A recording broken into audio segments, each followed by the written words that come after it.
Julian's hands trembled as he held the phone, watching his wife's fingers dance across the screen in the darkness of their bedroom, typing words that would never be meant for him. The Steinway gleamed under the crystal chandelier as Amara's fingers found their familiar positions. On the keys, Chopin's Nocturne in E-flat major filled the Romantian's drawing room, each note floating through the air like whispered secrets. She had played this piece countless times, before at her debut at Carnegie Hall 15 years ago, during their wedding reception, and now, on this particular Tuesday evening while Julian read financial reports in his leather armchair. Nearby. Her technique was flawless, as always. The melody cascaded with perfect precision, each phrase shaped with the kind of musical intelligence that had once made critics compare her to the greats.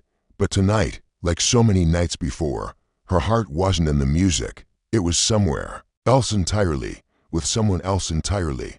Julian looked up from his papers, watching his wife's profile in the lamplight. Even after 12 years of marriage, she remained beautiful in that untouchable way that had first drawn him to her. The daughter of middle-class music teachers, who had somehow learned to move through his world of old money and older traditions with a grace that seemed effortless. Her dark hair was pulled back in a simple chignon, and she wore the pearl earrings his mother had given her on their wedding day. That was lovely. "Darling," he said when she finished, though they both knew the compliment was automatic, expected. "The Hartmans will be so pleased when you play it at their anniversary party next month." Amara's hands stilled on the keys. Another performance. Another evening of playing background music while Julian's social circle discussed mergers and market volatility. She nodded without turning around.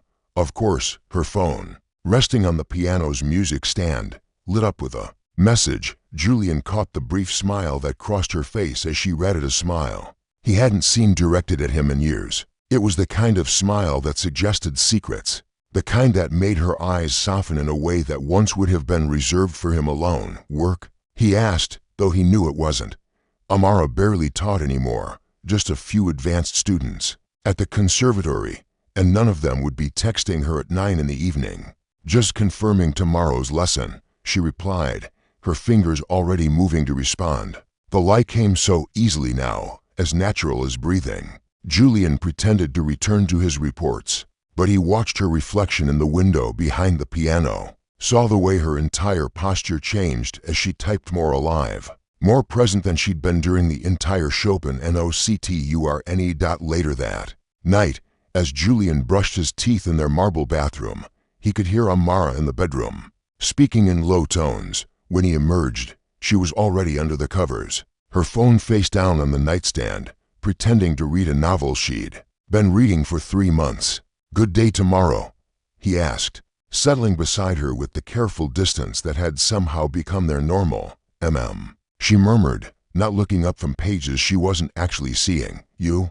"Board meeting. The usual." He wanted to say more, wanted to ask about the messages, about the smile, about when she had stopped looking at him the way she looked at her phone. Instead, he turned off his bedside lamp and lay in the darkness, listening to her breathe beside him, so close he could reach out and touch her, so far away she might as well have been on another continent. In the darkness, Amara waited until Julian's breathing deepened into sleep before picking up her phone one more time, her heart racing as she read the message again. "Thinking of you. Always." The conservatory's practice rooms were nearly empty by 5 in the evening, most students having fled to dinner or social obligations. Amara preferred it this way, the building quiet, except for the occasional scale or arpeggio drifting from behind closed doors. Room 12 had become their sanctuary, a place where she could pretend the rest of her life didn't exist. David Chen looked up from the piano as she entered, his dark eyes brightening in a way that never failed to make her stomach flutter like a teenager's. At 31, he was 7 years younger than her, though the gap felt both enormous and insignificant depending on the moment. He had been her student 3 years ago, brilliant and hungry in a way that reminded her of herself before marriage, had wrapped her in comfortable suffocation. "You're late," he said, though his tone held no reproach, only the warm familiarity of someone who knew her habits better than her husband did. "Julian's investor dinner ran long," she replied, setting her bag on the bench. It wasn't entirely a lie. Julian had been entertaining clients, but she could have left earlier. Instead, she had sat in her car in the conservatory parking lot for 20 minutes, wrestling with guilt that grew weaker each time they met. David had stopped being her student when the stolen glances became lingering touches, when their discussions of musical interpretation became conversations about everything else's childhood in San Francisco. Her dreams that had been carefully folded away, the way they both felt like strangers in their own lives. The transition from teacher to something else had been so gradual that neither could pinpoint when it happened, only that it had. And now they existed in this bubble of Tuesday and Thursday evenings, official lesson times that had become something entirely different. I finished the arrangement, he said, turning back to the piano. His hands found the keys, and suddenly the room filled with her melody, a piece she had composed years ago, but never showed anyone, something she had played for him on a whim one evening when the boundaries between them had already begun to blur. But this wasn't just her melody anymore. David had taken it and made it bloom, added harmonies she never would have thought of, created bridges between phrases that made her original theme soar in ways she hadn't imagined possible. It was collaborative in a way that felt intimate, more intimate than she had been with Julian in years.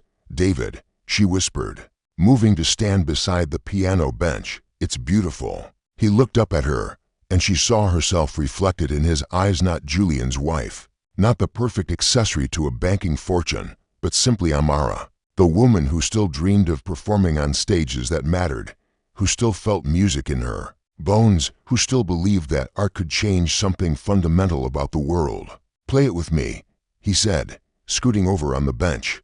They had done this before, sitting close enough that their shoulders touched, their hands sometimes overlapping on the keys. But tonight felt different, charged with something that had been building for months. As they played together, their melody, because it was theirs, now filling the small room, Amara felt more alive than she had in years. When the last notes faded, neither moved. David's hand was still on the keys, and hers had somehow found its way to rest over his.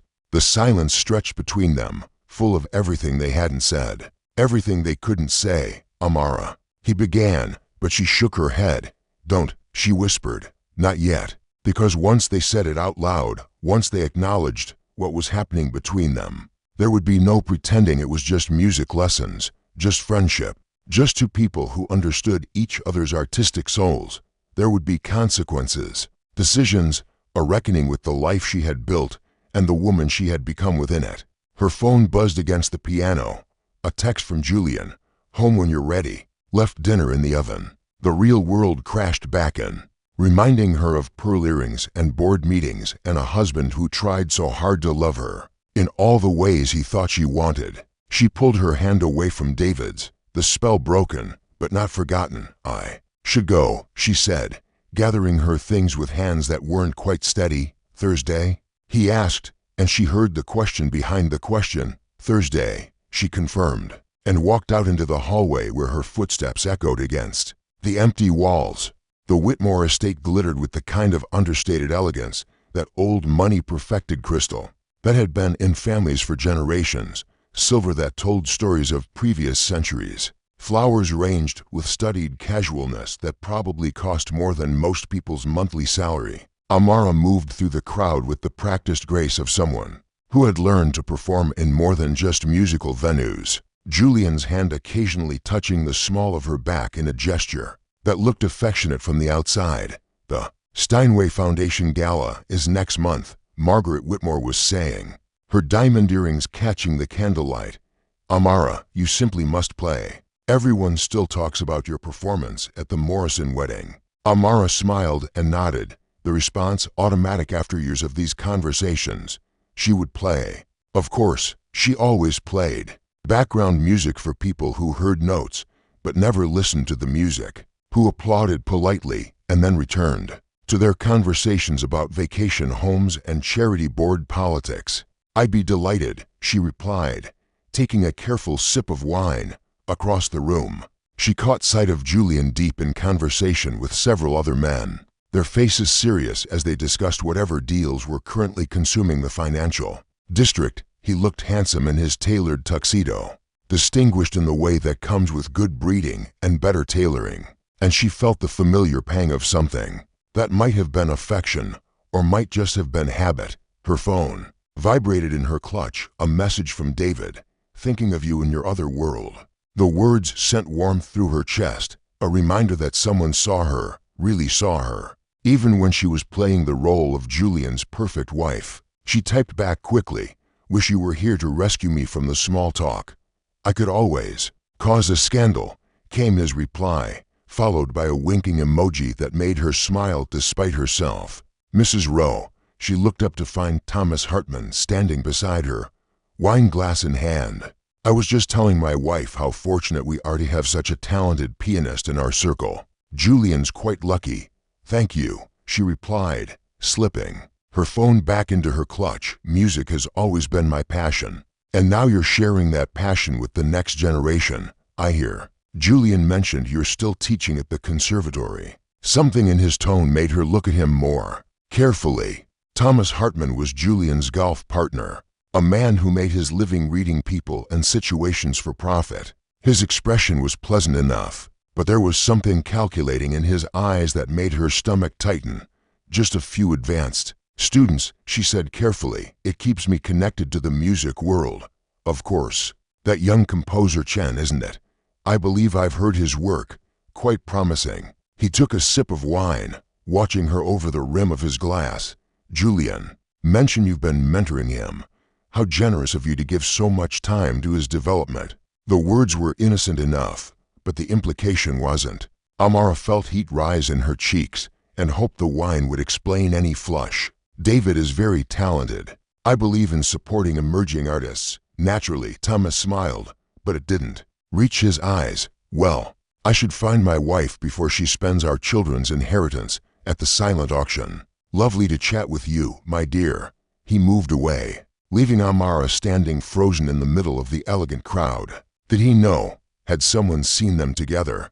The conservatory wasn't exactly a secret location, but they had been careful, or thought they had been. Her hands trembled slightly as she reached for her wine glass. "Darling." Julian appeared at her side, his hand warm on her bare shoulder. "You look pale. Everything all right?" She looked up at her husband, this good man who had never raised his voice to her, who bought her flowers every Friday, who tried so hard to make her happy in all the ways he understood happiness. The guilt crashed over her like a wave, mixing with fear and something that might have been relief.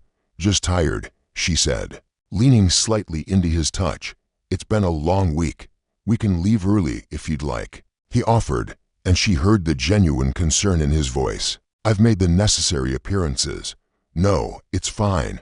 Margaret is expecting me to play after dinner." Julian's hand squeezed her shoulder gently. "You don't have to, you know. You could just be my wife tonight, not everyone's entertainment." The words stung, though she knew he didn't mean them to. Just his wife.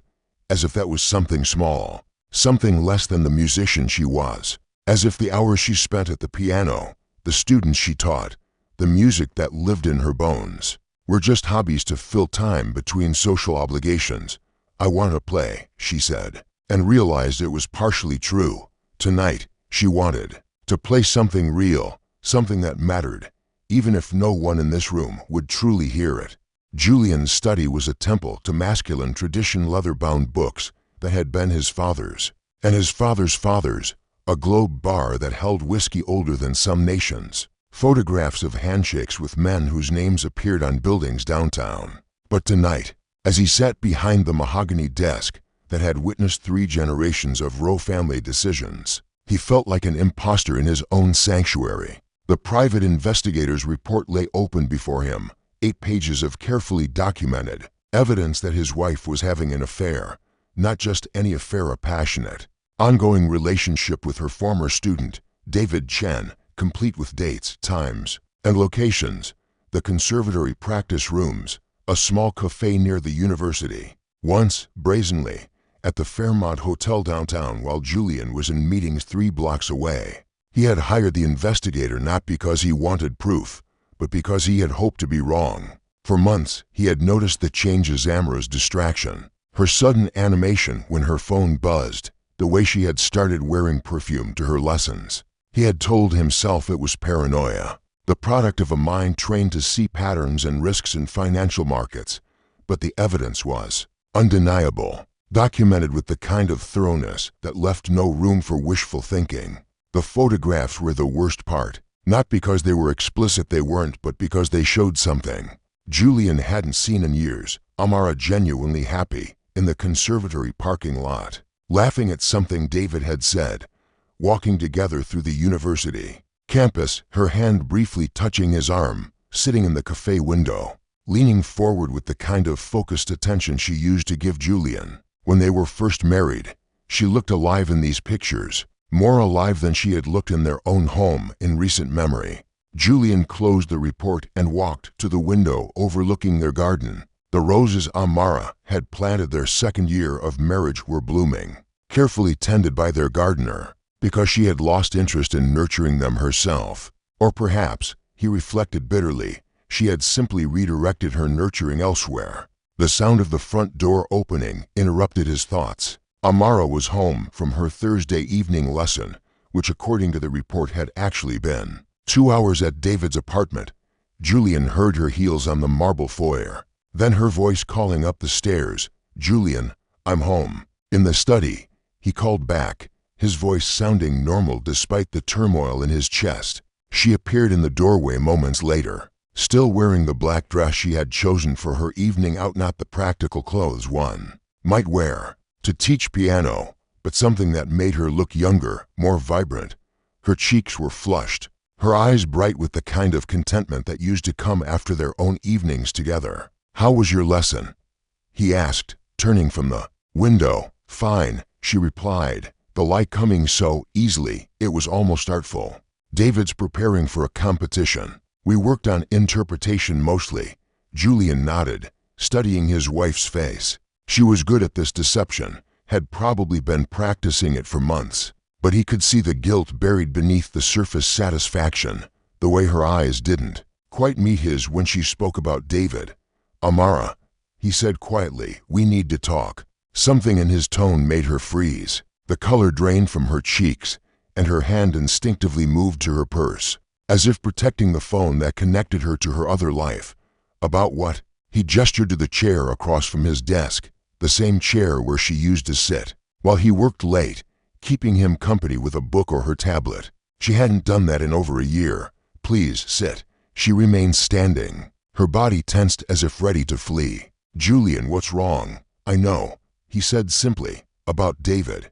About the affair. About all of it." The words hung in the air between them like a held breath. Amara's face went through a series of expressions: surprise, fear, defiance, and finally, something that looked almost like relief. "How long have you known?" she asked, her voice barely above a whisper. "Long enough." He gestured again to the chair. "Please." This time she sat, her hands folded tightly in her lap like a child called to account for breaking something valuable. "Are you going to leave me?" she asked, and Julian heard something in her voice he couldn't quite identify. Fear, hope, both. "I don't know," he answered honestly. "I don't know anything anymore, Amara. I look at you, and I see a stranger. I look at our marriage, and I wonder when it became a performance we're both too polite to stop giving." She was crying now, silent tears that tracked down her cheeks without changing her expression. "I never meant for this to happen, but it did happen, and you let it continue happening." Julian sat down heavily in his chair, suddenly feeling every one of his 43 years. "The question is, what do we do now?" The Metropolitan Opera House buzzed with the kind of energy that only came when New York's cultural elite gathered for a cause they could feel virtuous about supporting. The Steinway Foundation Gala was one of the season's most anticipated events, and Amara moved through the crowd in a silver gown that had been featured in last month's Town and Country as an example of understated elegance. The irony wasn't lost on her that she was performing twice tonight, once at the piano, and once as Julian's devoted wife in the aftermath of their devastating conversation. 3 weeks ago, they had decided, after several more painful discussions, to try to save their marriage. Julian had been willing to forgive. Amara had promised to end the affair, and they had scheduled appointments with a couples therapist who specialized in rebuilding trust after infidelity. All very civilized, very adult, very much in keeping with how people of their social standing handled such matters. But forgiveness, it turned out, was easier to promise than to practice. Mrs. Rowe, Margaret Whitmore, appeared at her elbow, resplendent, in emerald green silk. You look absolutely radiant. Julian is so fortunate. Thank you, Amara replied automatically, accepting the compliment that felt increasingly hollow each time she heard it. She was Julian's fortunate accessory, Julian's talented wife, Julian's whatever he needed her to be. The woman she actually was, the one who had felt truly alive for the first time in years. During stolen afternoons with David, that woman was being systematically erased. Julian approached with 2 glasses of champagne, looking distinguished in his tuxedo, playing his role as perfectly as she was playing hers. To anyone watching, they were the picture of a solid society marriage, attractive, successful, comfortable with each other in the way that comes with time and shared experience. Darling, he said, handing her a glass, Thomas was just telling me about the new acquisitions at MoMA. Apparently, they've purchased several pieces by contemporary composers. Didn't you mention that your former student had a piece in consideration? The casual cruelty of the comment took her breath away. Julian knew exactly what mentioning David would do to her, how it would remind her of everything she had given up, everyone she had hurt. But his expression remained pleasant, conversational, giving no hint of the deliberate wound he had just inflicted. I wouldn't know, she replied evenly. I haven't spoken to him recently. This was true. Technically, she had sent David one terrible, necessary text message 3 weeks ago. I can't see you anymore.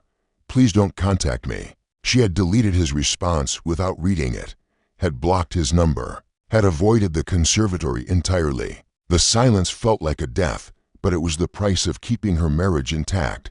Of course. Julian smiled, raising his glass slightly. Here's to focusing on what matters. The toast felt like another small cruelty, another reminder of what she had chosen and what she had lost. Around them, the conversation flowed about art and philanthropy and the state of classical music education, and Amara participated with the kind of practiced engagement that had become second nature. But inside, she felt hollow going through, motions that no longer held any meaning. When it came time for her to perform, she walked to the Steinway with the same grace she had always possessed, settled herself at the bench with familiar confidence, and began to play. She had chosen Rachmaninoff's Piano Concerto No. 2, a piece that demanded everything of the performer: technical mastery, emotional depth, the ability to make the piano sing with both power and delicacy. But as her fingers moved across the keys, as the orchestra followed her lead through the soaring melodies and complex harmonies, Amara felt nothing. The music was beautiful, her technique was flawless, and the audience was clearly moved by her performance. But she was simply executing notes on a page, delivering another perfect performance of a life that no longer felt like her own. The applause was thunderous, as it always was. She stood and curtsied gracefully, accepting the appreciation of people who had heard her play but had never truly listened. Julian was beaming from his table, proud of his wife's talent, probably relieved that she could still perform the role. He needed her to play despite the recent unpleasantness. Later, as they rode home in the back of their hired car, Julian reached for her hand. You were magnificent tonight, he said, and she heard genuine admiration in his voice. Thank you, she replied, not pulling away but not returning the pressure of his fingers either. We're going to be all right, aren't we? He asked, and she heard the vulnerability beneath his confidence, the fear that all his forgiveness and effort might not be enough to repair what had been broken. Amara looked out the window at the city, lights blurring past, thinking about the woman she had been with David, passionate, creative, alive in ways she had forgotten were possible. Then she looked at Julian, this good man who was trying so hard to love her back to happiness, who deserved better than a wife who felt like she was slowly disappearing. Yes, she said finally, because it was what he needed to hear, what their life together required. We're going to be all right. But as she said the words, she wondered if being all right was enough, and whether a person could live indefinitely on the memory of feeling truly alive.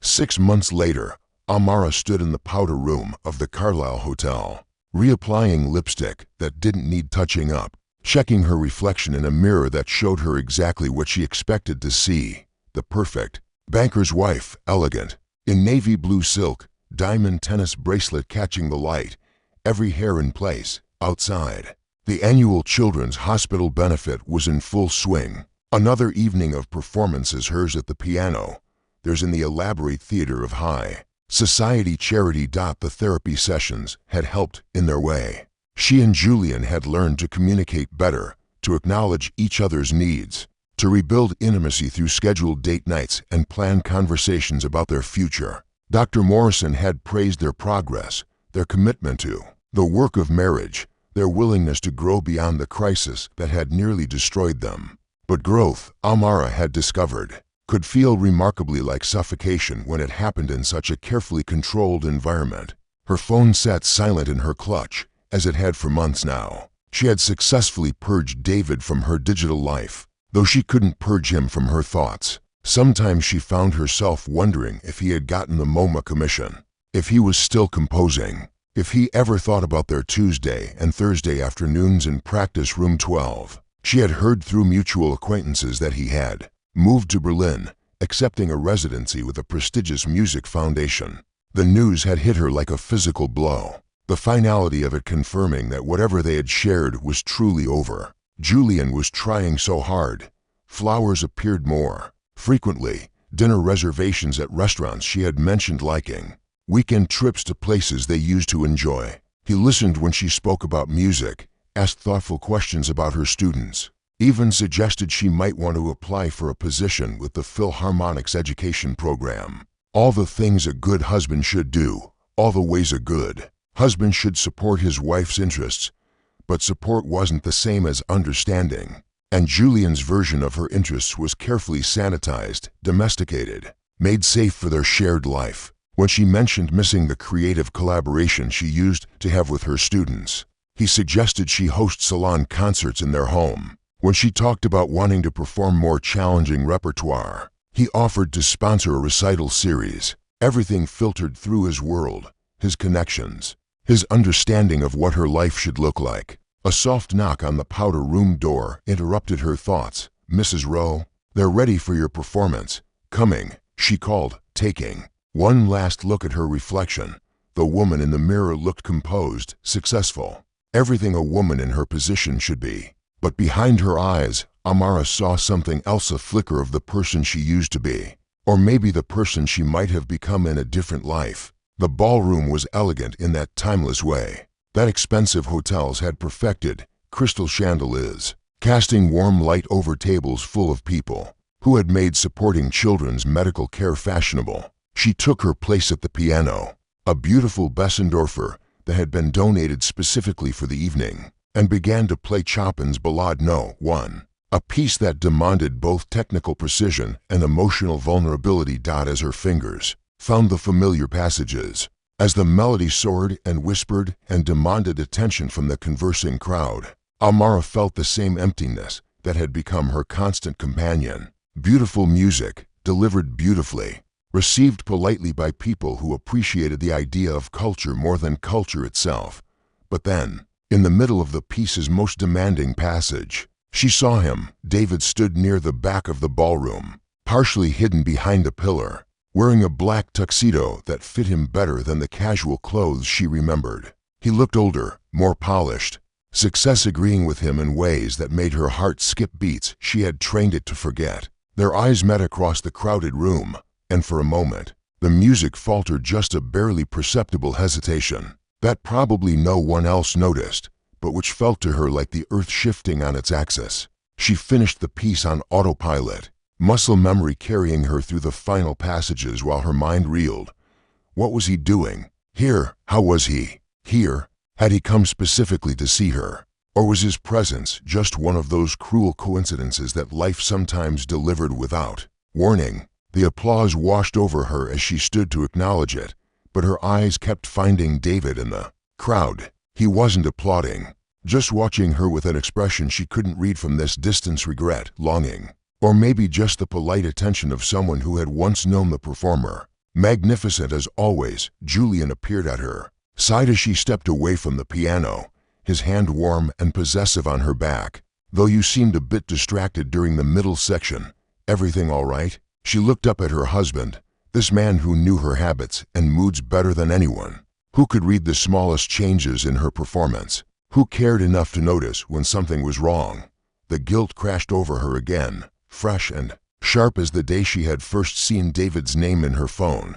Just focused on the music, she lied, allowing Julian to guide her back to their table, back to their friends, back to their life.